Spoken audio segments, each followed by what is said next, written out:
The idea is to use or to create a set pass or a fog pass or a depth map, whatever you want to call it, for using in LightWave for motion blur passes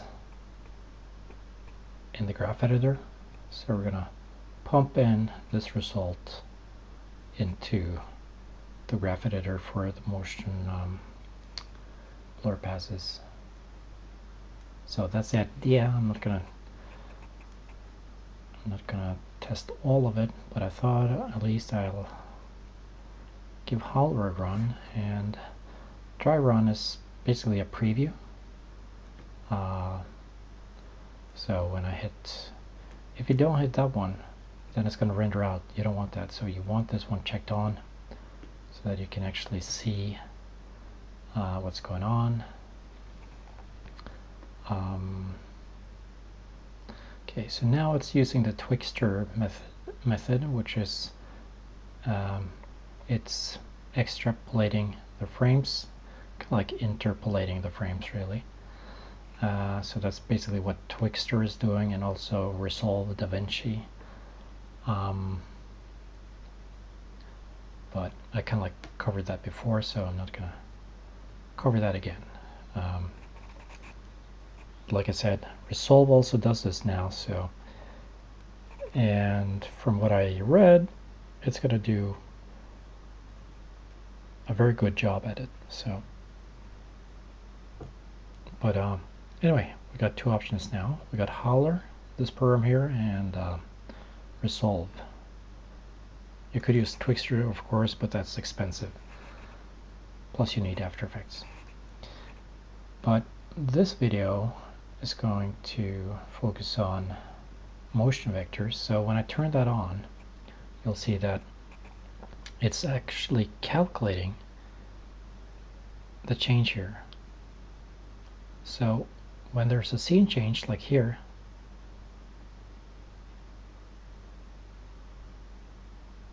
and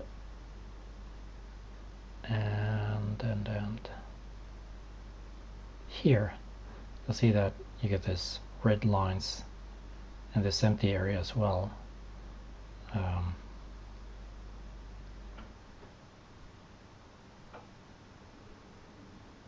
But you're not going to get that if you avoid changing camera angles, or changing cameras rather, in LightWave.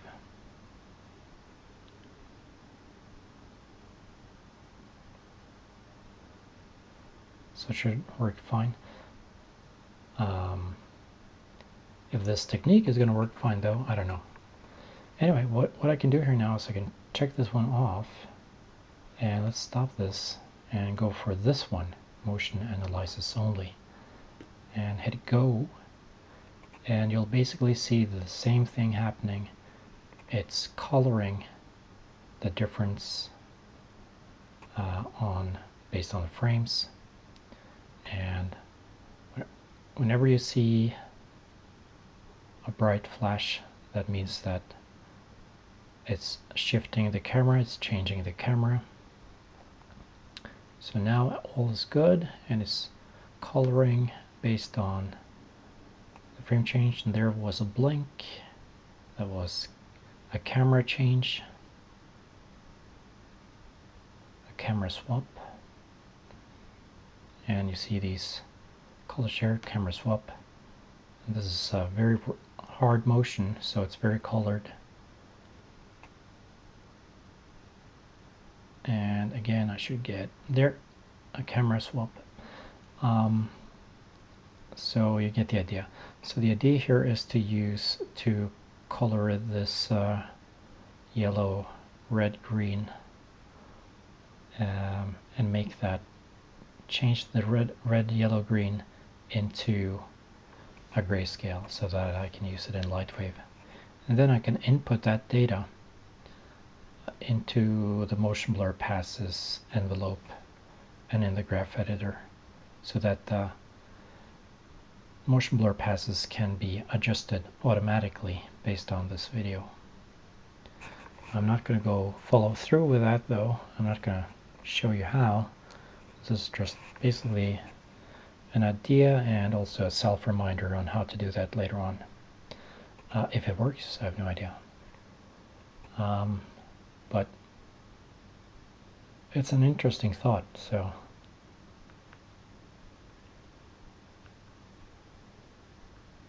might check that out later on.